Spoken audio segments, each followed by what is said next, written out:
would now like to introduce our next speaker, State Senator Brian Dahle.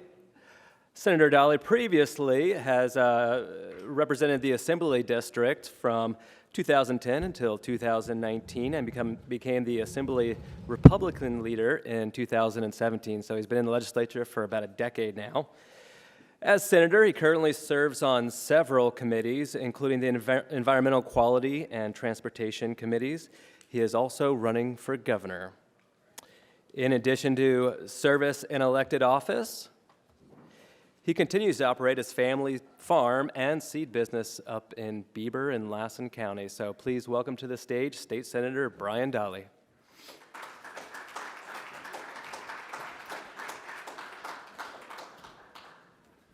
Well, good afternoon, and thank you for having me, Brad. Thanks for that warm introduction. I'm just going to take a few minutes here as a farmer and talk to you a little bit about what we're seeing. Let me tell you what we do first. We have a cereal grain business. We make seed. We're 95% certified organic. Yesterday, we actually hayed a bunch of our fields this year. So I was actually out in the field. I heard the last panel talking about with your hands in the dirt. So I actually do run a farm, work on the farm. At the same time, I'm in the legislature. I'm going to just rattle off a few things. You've heard most of these things today that are affecting agriculture in California. Inflation, number one. And what do I mean by inflation? Transportation cost. We have a trucking business along with our farm, not because we wanted to be in the trucking business, because we had to be in the trucking business to get our commodities out when we needed to get our commodities out, because everybody else is harvesting at the same time you're harvesting and you can't get trucks to move your products. Cost of diesel, fertilizer, electricity, our ports issues. Last year we had trouble getting our commodities out of California to the Pacific Rim. And then the top two things are water and labor. Those are the top two things that are facing our business and many other businesses in California. We're competing against Mexico, Chile, and China. Those are our top for fruits, nuts, and those types of commodities because labor costs are there. I spoke with many farmers in the time I've been in the legislature who are transitioning out of California. As you're probably aware, the California peach is pretty much non-existent. It's because it's a labor crop, and we're moving those commodities out of California to places where there's a different type of labor that we don't have in California, and we're moving into mechanized types of crops, almonds, the likes, nuts. I'm going to close with just a few thoughts and then take questions. We're kind of at a crossroads, I think, in California as agriculture goes. My family came here 92 years ago, and we've been in farming the whole time. But our future for my son, who's here, Reagan, today with me, looks pretty grim. And what do I mean by that? It's that California produces the safest, most inexpensive food in the world, but we're competing against people and not on a level playing field. 2 years ago when we harvested, we had companies out of Idaho shipping seed into California, same exact varieties for cheaper than we could produce them for here in California.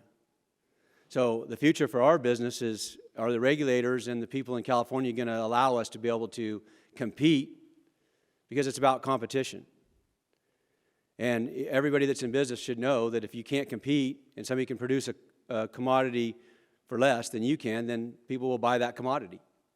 Now, we've seen this last year with the drought and water problems that we're having and fertilizer, the cost of food is going up. And I'll just leave you with the thought that my dad used to talk about when I was young, that people really don't pay attention to where their food is in California or America, where it comes from, because there's always been plenty of it. When I traveled the world, I've been to places where the number one priority every day was putting food in your mouth. It wasn't what you were going to watch on TV that night, where you were going to go on vacation. It was about how are you going to feed your family. Cost of food is rising. Inflation is happening right now in California, and maybe, just maybe, the legislature will figure out that something's happening in California. I am the only farmer in the state legislature. Out of 120 members, well, I should take that back. There are two farmers. My wife is in the assembly, so there's two farmers in the state legislature. The highest producing, most largest business in the state is agriculture, and there's two people that represent them that actually do it in the legislature. That's the crossroads we're at. How are we going to look at California, and how are we going to do a better job of getting representation in the legislature from people who actually do the business? With that, I will sit down and take questions. Thank you for having me.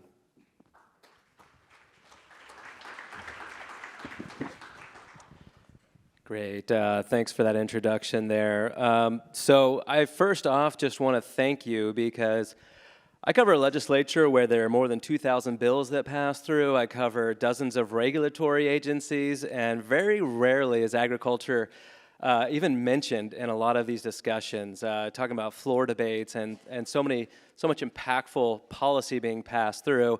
But you always bring it back to agriculture. You always bring it back to that farmer and say, you're the one farmer in this building, and here's what's happening. So thanks for the great quotes. Appreciate that. And I want to kind of run along with that and say, like, how difficult is it bringing it back to what you have to do this challenge a lot of kind of bringing it back to the farmer. Can you describe a little bit of that perspective of having to educate your colleagues on some of these agricultural issues and kind of be that opposing voice to say, no, this is going to be hurtful for the farmer or helpful depending on the situation? Well, thanks for the question. First off, you should know that the legislators are well-intentioned people, very well-intentioned. So when I came to the legislature in 2012, I took maybe a little different tact. I actually invited every single legislator to my farm.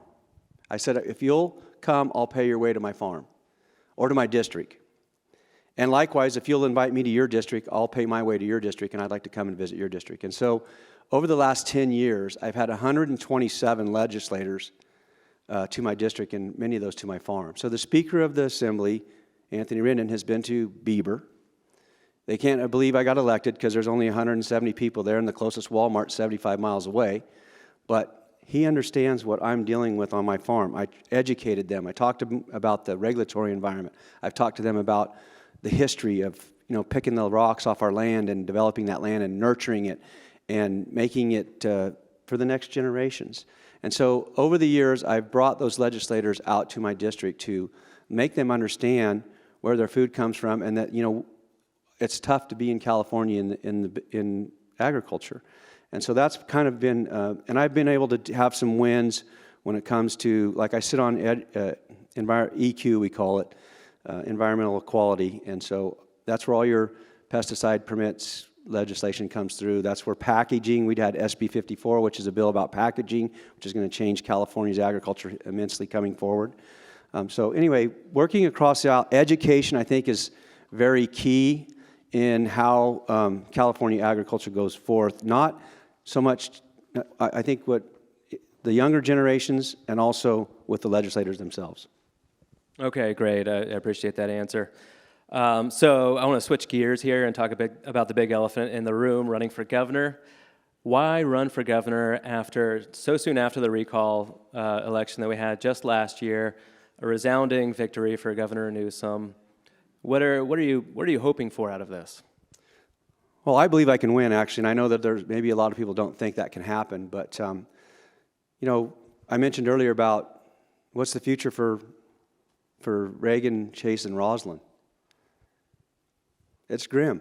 We own all of our land, all of our equipment, and our margins are getting thinner every year. And at some point, that's not going to be the case if we cannot continue to farm here. So my passion is about making California a place where we can stay, not have to leave.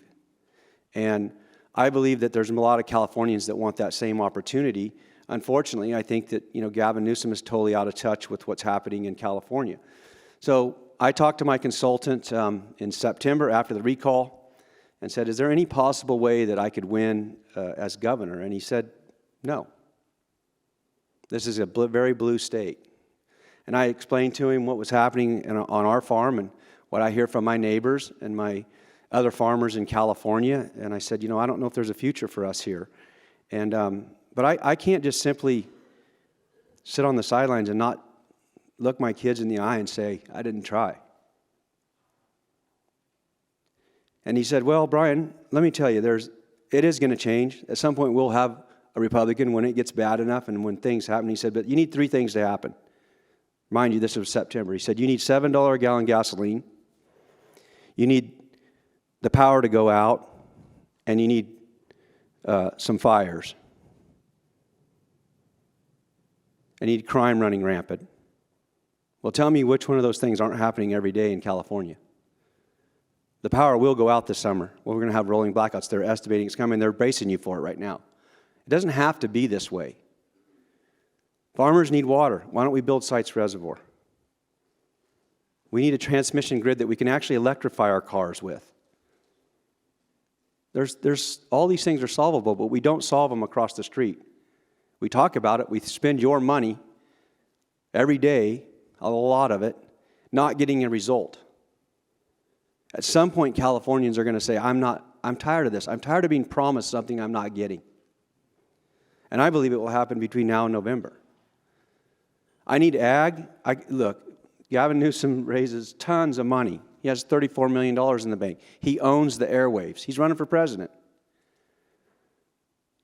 I have to rely on no special interest helping me. The unions don't help me. Agriculture doesn't help me.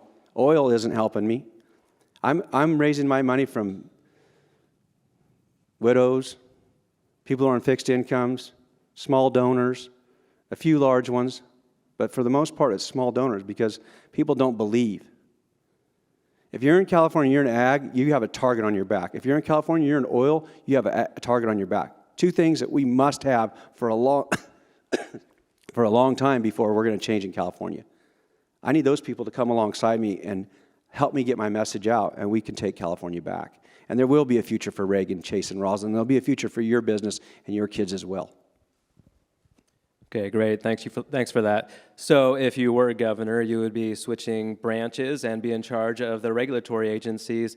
Can you give me some specifics on what you would do if you were the head of all of these regulatory agencies? What would be different? Well, number one, I would cherish that day to actually put people in office that aren't just appointed political people. And there are some good ones in there. I'm not going to say they're not, but I'm looking forward to that. Number one, I want to audit every single agency that we have. There's so much abuse and waste in most of our agencies. California Air Resources Board, there was an audit just a year ago that said we're really not reducing our carbon footprint in California. We're wasting a lot of money, and many of us know that, but we continue to do that. DMV, that should be on an app. It shouldn't be something you even have to go to, but rarely. There's a lot of opportunities in California to streamline. The last panel was talking about the Silicon Valley. We need to partner with those people and actually help government get more in tune with what's happening in business. We will need to make government work more like a business and actually give a result out to our constituents. Okay, great. Thanks for that. I know that Governor Gavin Newsom and his team have been branding you as a Trump loyalist in this sense. And I want you to respond to that, but I also want you to give us a little idea, a little perspective on how California Republicans compare to their national counterparts. Are Republicans different in California? What do you think? Well, I would say this is a blue state. I'm a Republican. I've been in the minority for 26 years. I served 16 years on the Board of Supervisors before I came to the legislature. And I know how to get things done in Sacramento by working across the aisle. That's why I brought those legislators out and educated them and was able to tell them that the Sierra Club is not always right. In fact, a lot of times they're wrong most of the time. When you actually get out on the ground and look at our forest and talk about why it's burning, we need to thin the forest. That means we have to cut trees down, which they say don't cut any trees. So when you educate, that's what, as a Republican in California, that's what you have to do. You have to educate, you have to work hard, a lot harder than you would in another state where you have a constituent base that understands or is more politically that way. So look, I'm a different kind of a Republican. I'm a Republican that works across the aisle every day, and that's what I'll continue to do when I become governor, because you have to. Really, when you sit down with somebody and break bread and find out what's going on in their district, we have a lot in common. I had Reggie Jones Sawyer, who is in the Assembly. I went to his district, he has USC, so you have the space shuttle there. He also has Compton. We went down to Florence and Normandy where the Rodney King riots are, and he has a lot of poor people. Well, when he came to my district, he saw a lot of poor people too. Now, they didn't look the same, but they're poor. So what can we work on? We worked on boys and men of color. I'm on his We worked with that again. I have Native Americans, highest suicide rate in California, young men 18 to 25 is Native Americans. Nobody probably knows that, but me and Reggie Jones Sawyer know that, and we work together on that issue. So if we can find people that, let's stop talking about our differences and talk about the things that we want to accomplish together, you can accomplish a lot. Great, well said. So I got a question here on Slido from somebody in our audience. How can Republican legislators in California make progress in working across the aisle?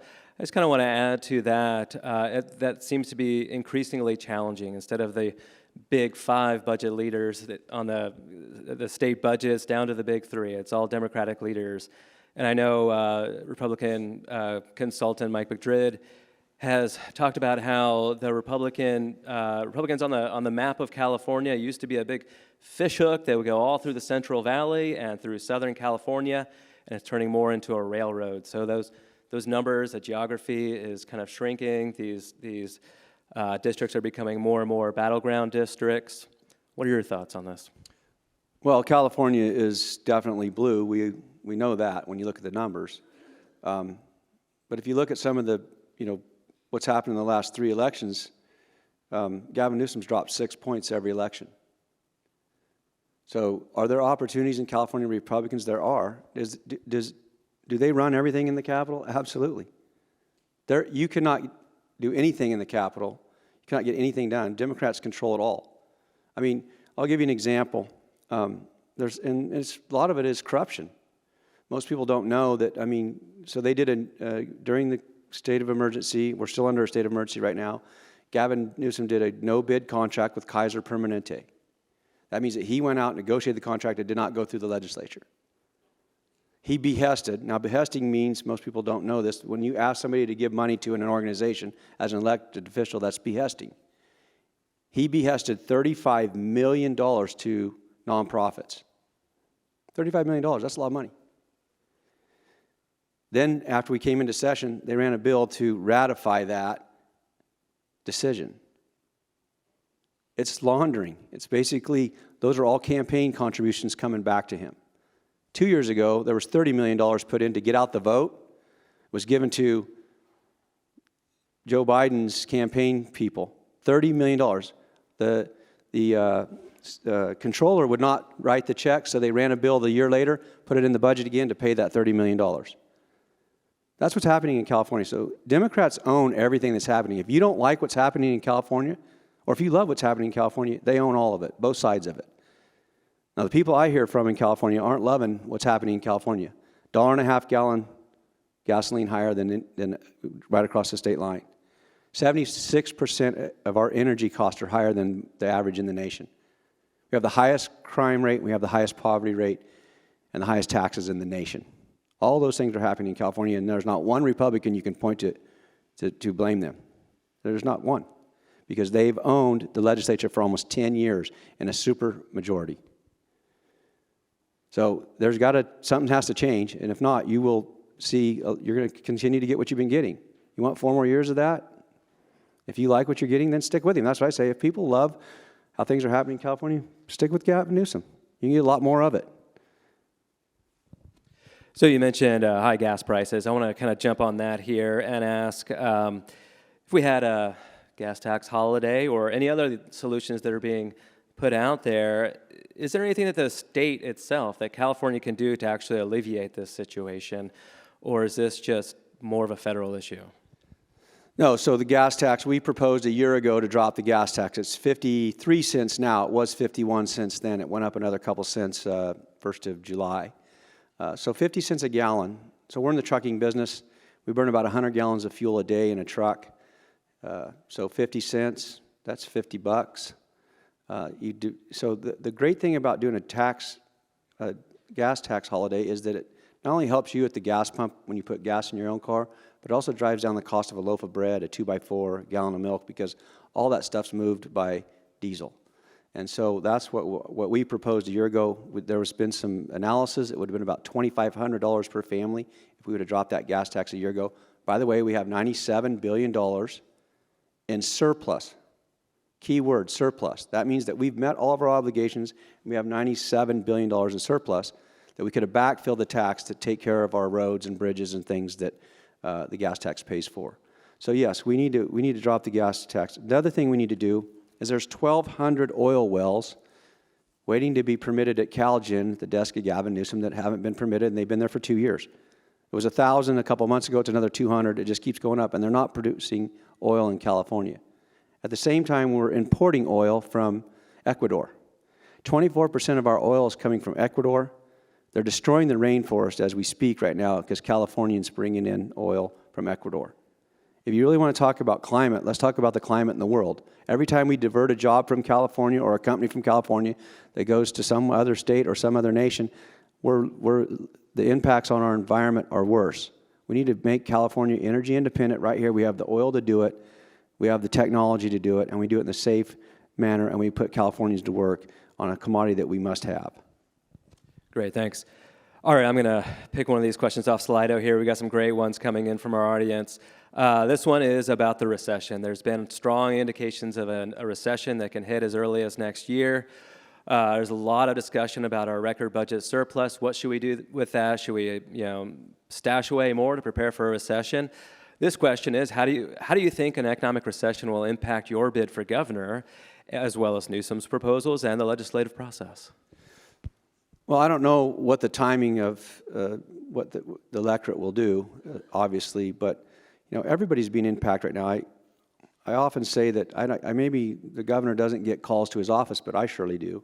I represent about 1 million people, and the people I'm hearing from are a lot of people who are on fixed incomes and are hourly wage earners. They're getting destroyed by inflation right now. And so we have a lot of money. We have $97 billion. It's already been divvied up. The budget's been done. It's more money's poured out in California than you can imagine. I mean, billions are going everywhere. And long term, they're pushing it out for long-term commitments that when the stock market takes a little dip, you're going to see a big change in California. You should know that California's budget basically comes from capital gains. Most of our surplus and most of our budget comes from capital gains. And when the stock market goes down, nobody pays capital gains because they're not making money. And in California, it takes a direct hit. So we already know the LAO's office is telling us that we're going to see major shortages for long-term commitments that we've made. So I don't know if it's going to happen fast enough between now and November to impact the race, but at some point it's going to happen, and people are going to understand that the decisions we make now are for the future, and that we're just dumping money in the economy. We're not getting anything for it.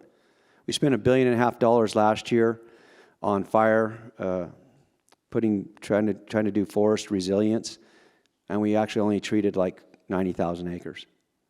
The goal was to treat 500,000 acres a year, but we only treated 90,000. And so we can't the problem with government is it doesn't work efficient. It doesn't get the job done.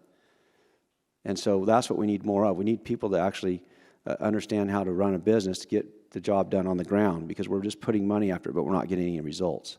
And that's the same thing with the EDD. $20 billion we lost in EDD. Every one of your businesses is going to pay that back over the next 15 to 20 years. You're going to pay that bill. We're not paying that back. We had all this money, and we didn't give any to offset that cost for small businesses in California. So we'll see. Great. We only have a couple minutes left here. If you can throw one out here, it's kind of a big, tough question, but we're talking about changes. We're going to have a lot of changeover in the legislature with a lot of lawmakers either terming out of office or moving on to other positions. What are you watching for? What changes do you expect? What should agriculture be looking out for? Well, I think agriculture, well, let me just say that there'll be over half the legislature will be gone. Many of them just quit, not running for another office, just their term's not up, they just decided not to run. But I think agriculture, number one, is that agriculture needs to be more engaged. I think that we're not very good at advocacy when it comes to getting behind races. I mean, there are 31,000 Farm Bureau members in California. And if each one of them just donated $500 to a campaign, that's $16 million, we would be relevant, but that doesn't happen. We need to organize agriculture in a way that the people across the street have some respect for us. Because legislators respect two things. Well, let me just say, most legislators, it's the best job they've ever had. So they want to keep their job. How do you keep your job in Sacramento? You have to raise money, you have to let people know who you are. Money in politics is one of the most key things because you can tell your message. So the legislators have to have, there's two things to respect, somebody who can help them or somebody who can hurt them. And what do I mean by that? Somebody who can put money against them or money for them. And that's who they pay attention to. And all of the small businesses in California and individuals really don't understand that, but that's how it works. That's why the big unions, SEIU 1000, I want to give you a statistic real quick. This will blow your mind. SEIU 1000, the largest public union in the state of California, 700,000 members. They donate $91 a month. $63 million a month they raise. Now, not all of that goes to political campaigns, but $300 million of it every 2 years does. That's why they own the legislature. They get what they want. So the people that show up take from the people that don't show up. And when I mean show up, I mean show up with your checkbook, organized, and be able to get your candidate elected. We don't do that in ag. That's why there's only one of them, or two of us, in the state legislature. We don't do that very well. In agriculture, we do not get behind our people and put them in office to advocate for the things we're dealing with. That's the biggest issue, I think, for agriculture. All right, I'm going to stick you with one more question here, a little bit of a fact-checking. For years, you've talked about this. I want to see if it's true. You always say that you're the only lawmaker with a pesticide applicator's permit in your wallet. Do you have that to show? I don't. I think I do, actually. I don't use it now that we're certified organic, but I think it's in here. Let me look real quick. Okay. Well, you caught me without it in my wallet, but I do have one. Gotcha. All right, that wraps up our session here. Let's give a big round of applause for Senator Dahle.